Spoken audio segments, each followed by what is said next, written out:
The large mansion stood still in the early afternoon sun, its grand walls whispering stories of laughter, sorrow, and memories buried beneath layers of time.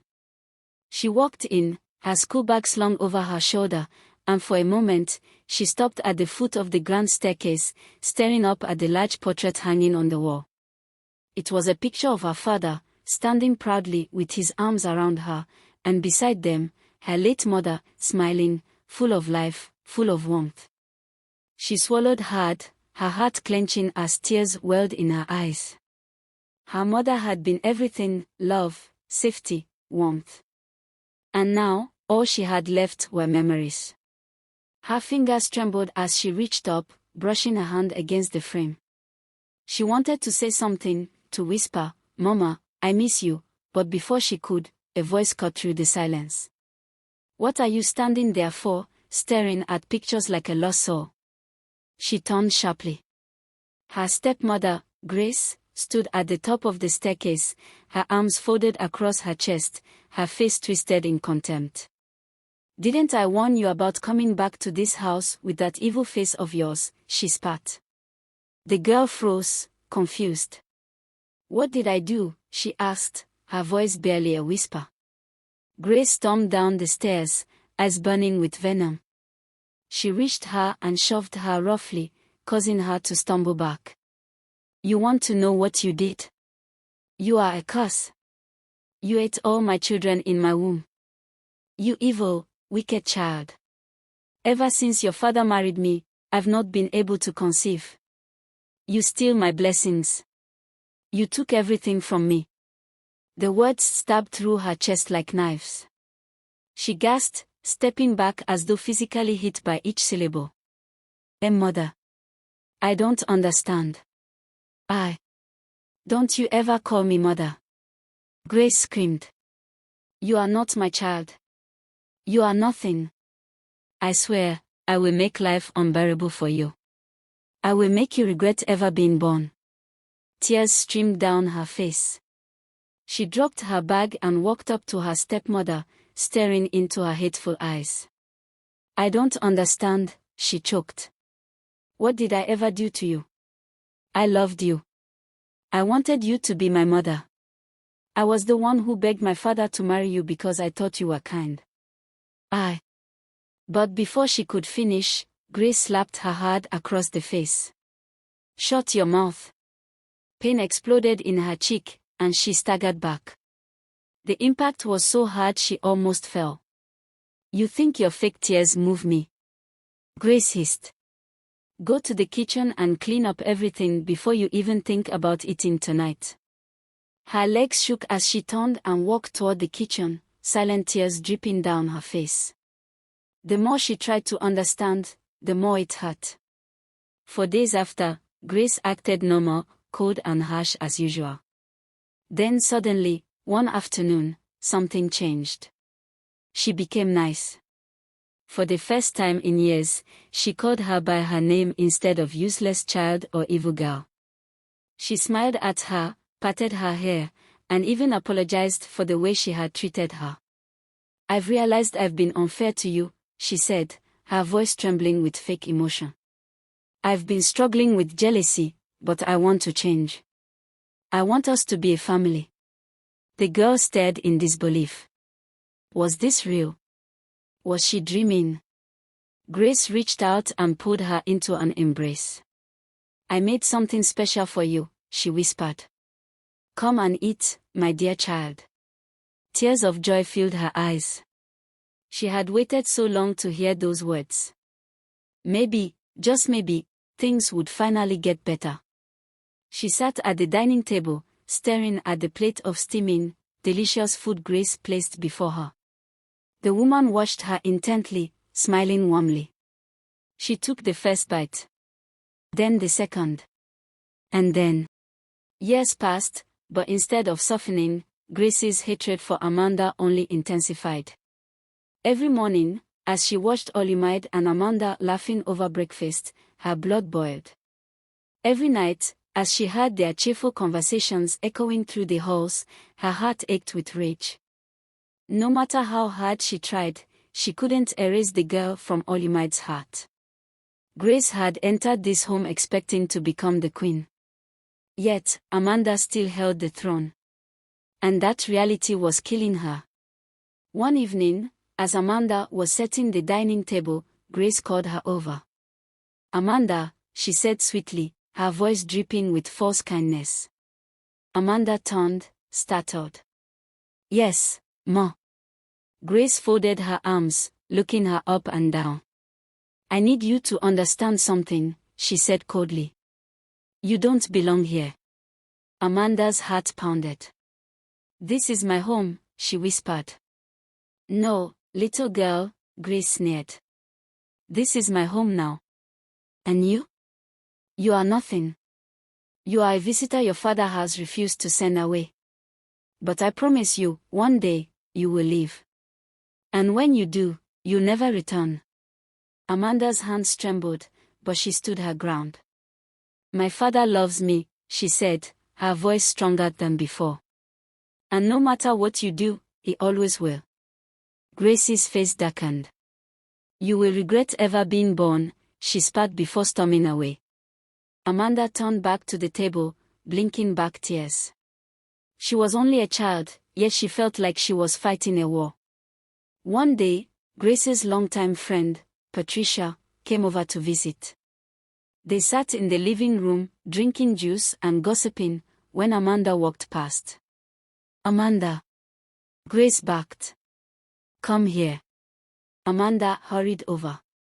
"Go to the kitchen and wash all the dishes. I don't want to see a single stain." Amanda hesitated. "But I already cleaned the kitchen, Ma."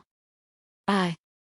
Grace's palm landed across her face before she could finish. Patricia gasped. "Grace." But Grace wasn't done. "You talk back at me now," she screamed. "You ungrateful thing. Get out of my sight before I throw you out of this house." Amanda ran, tears spilling down her face. Patricia stared in shock. "Grace, what is wrong with you? She's just a child." Grace scoffed. "Don't start preaching, Patricia." Patricia shook her head. "You are wicked, Grace. This girl chose you for her father. She wanted you as her mother. Why are you treating her like this?" "Because I hate her." Grace snapped. Patricia stood. "If you don't stop this, you will regret it for the rest of your life." Grace laughed coldly. "Are you jealous, Patricia? Because I have a husband and a home while you are still single and miserable." Patricia's eyes widened. "You are sick, Grace." "Get out of my house," Grace hissed. Patricia left, but not before giving her one last look. "One day, karma will come for you. And when it does, I hope you remember this moment." Chapter 4: A Father's Joy and a Stepmother's Wrath. Amanda grew more beautiful each year. By 15, she was no longer the small, timid girl Grace had bullied. She had grown into a confident young woman. Olimide adored her. One evening, he took her shopping, buying her expensive dresses, jewelry, and shoes. That same night, he sat her down and said, "My princess, I want to throw you a grand birthday party." Amanda's eyes widened. "Really, Dad?" "Yes," he smiled. "You are my jewel. And you deserve to be celebrated." Amanda's heart swelled with joy. But as she looked away, tears slipped down her cheeks. Her mother should have been here. She should have been the one to hug her and say, "Happy birthday, my love." Grace, standing at the doorway, clenched her fist. Amanda's joy was like poison to her soul. Amanda's birthday was celebrated in a grand style. The elites who happened to be her father's friends came and her father's associates. She was like a princess in the golden castle. Her father danced with her and cut her big giant cake with her. Her joy was overflowing when she danced, and yet remembering all the years of suffering with her stepmom still, she couldn't say anything to her father out of fear. While dancing, she called him as she clung to his soft hands while her father smiled at her. "Dad, I want to tell you something about my stepmom."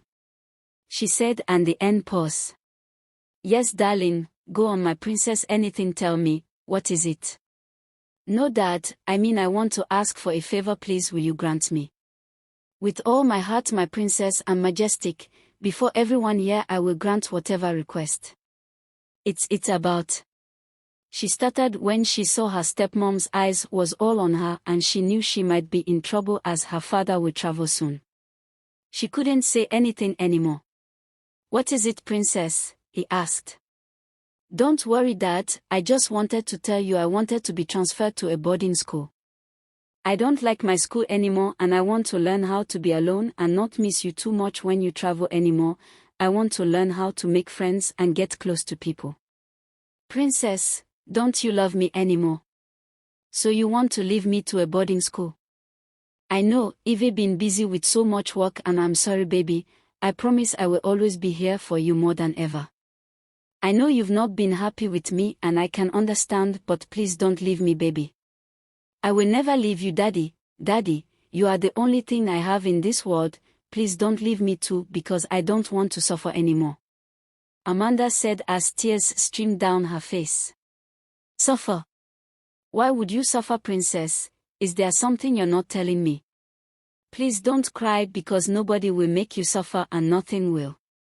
I promise I will devote more time for you and our relationship, and I am sure Grace has always taken care of you. Olimide said. Dad, you don't understand what I'm saying. But I love you very much too.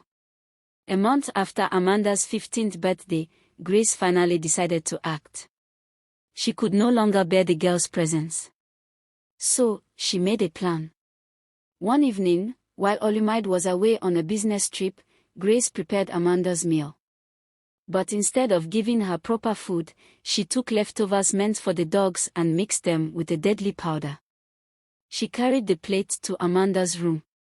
Eat, she ordered. Amanda hesitated. I'm not hungry, Ma. Grace's eyes darkened. I said eat. Terrified, Amanda picked up the spoon. The first bite made her stomach twist. The second made her dizzy. The third made her collapse. Chapter 6, The Father's Worst Nightmare. Olimide arrived home that night, excited to see his princess. But as he walked in, his heart stopped. Amanda was on the floor, unconscious. Amanda. He scooped her up and ran outside, screaming for the driver. At the hospital, the doctors worked tirelessly. When she finally opened her eyes, Olimide rushed to her side. My baby, he whispered, his voice breaking. Amanda took a weak breath. Olimide sat beside Amanda's hospital bed, gripping her cold hand as she drifted in and out of consciousness. His heart shattered at the sight of his daughter, his precious princess, lying weak and frail, her face a ghost of what it once was. Then she opened her eyes. Dad. She whispered, her voice hoarse. My princess, I'm here, he choked, wiping her damp forehead. You're safe now. Amanda's lips trembled as fresh tears welled in her eyes. I'm sorry, she murmured. For what? He asked, bewildered. For not telling you earlier. Olimide felt a sharp pang in his chest. Telling me what? She hesitated, looking away. You have to tell me, my love. I need to know everything, he pressed gently, but firmly. Amanda swallowed hard. And then, through her tears, she told him. Everything. From the very first day Grace entered their home, how she had smiled sweetly in his presence but turned into a monster the moment he was gone. How she threatened her, calling her a cursed child and a burden. How she starved her, made her scrub the floors until her fingers bled, and forced her to sleep on the cold, hard tiles. How she mocked her, saying, your father will never believe you. He loves me now. You are just a nuisance he pities. And worst of all, how she threatened her with pregnancy accusations. I'll tell your father you're pregnant. And he will throw you out in disgrace. Olimide's heart shattered.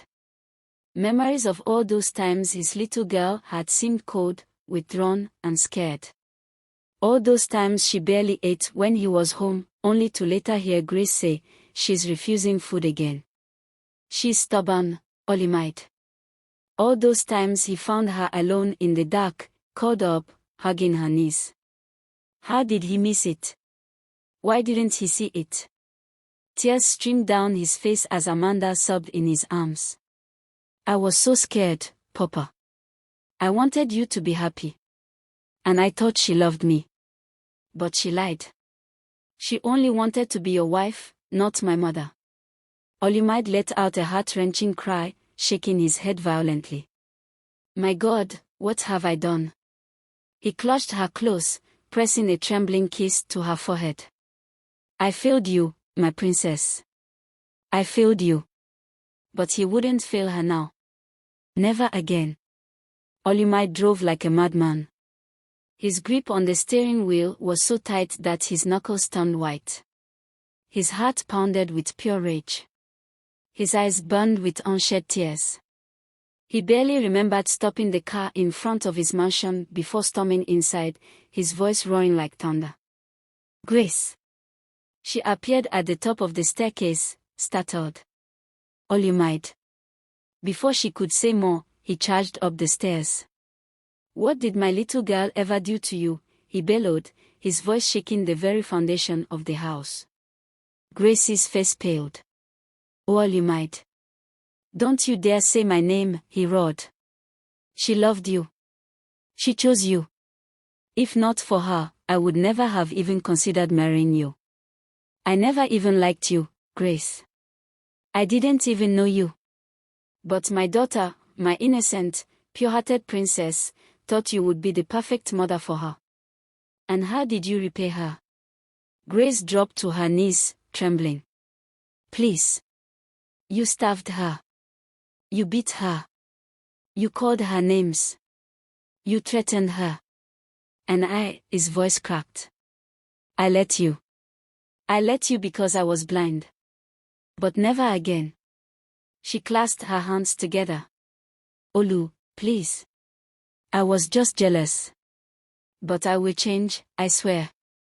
His eyes burned with disgust. "Change?" He let out a bitter laugh. "Now you want to change?" She suddenly screamed, clutching her stomach. "My womb," she wailed. "Your late wife, her spirit, she has cursed me. She took my womb." Olimide took a step back, staring at her. "Good," he spat. "Then you finally know what it feels like to have something precious stolen from you. Please, Olimide. I regret the day I let you into my house," he hissed. "I regret the day I listened to my daughter and gave you a chance. You are a demon, Grace. And now, you will reap what you have sown." And with that, he dragged her out of the mansion. "Olimide. No. Please," she shrieked, clawing at the door. But he didn't stop. With one final push, he threw her onto the street. She landed hard on the pavement, sobbing. The gate slammed shut behind her. And her reign of terror ended forever. Olimide stood before his late wife's grave, his knees in the dirt, his head bowed in shame. "My love," he whispered, tears falling onto the soil. "I failed you. I failed our daughter. I let a monster into our home, and she suffered because of it." He placed a trembling hand on the headstone. "Forgive me," he wept. "Please, forgive me." A soft breeze brushed against his skin. The air filled with the scent of his late wife's favorite flowers. And in that moment, he knew. She had forgiven him. When Amanda returned home, she stood at the doorway, staring in silence. The house looked the same. Yet, it felt different. She walked in slowly, running her fingers along the walls. Memories flashed through her mind, years of silent suffering, of pain, of fear. She turned to her father, her eyes filled with unshed tears. "Papa, what did I ever do wrong?" Olimide's heart clenched. "You did nothing wrong, my princess," he said, his voice thick with emotion. I was the one who failed you. And for that, I will never stop making it up to you. Amanda looked down, her voice barely a whisper. I was afraid. He pulled her into his arms, holding her tightly. You never have to be afraid again. And for the first time in years, Amanda believed him. Grace returned to the village, disgraced, unwanted, and cursed. People whispered when she passed, children threw stones at her, and former friends turned away in disgust. She was a nobody. She begged for food. She slept on the cold, hard ground. And every night, she heard the laughter of the daughter she had tried to destroy. It echoed in her ears, haunting her. She was a prisoner of her own wickedness. And that was her punishment. Amanda grew into a stunning woman, intelligent and strong. And she made a vow. She would never marry. She would be her father's only love, his only wife, his only pride. And Olumide never asked for more. He had his daughter. And he would protect her until his last breath. The end. Hello besties, I hope you enjoyed the story and learned something from it, that kindness pays and wickedness always with tears and regret. Stay tuned as another interesting story is coming up. Before then, please subscribe to my YouTube channel, click on the notification button to always be the first to watch new interesting stories as it drops, like and share and always share your thoughts in the comment. Thanks.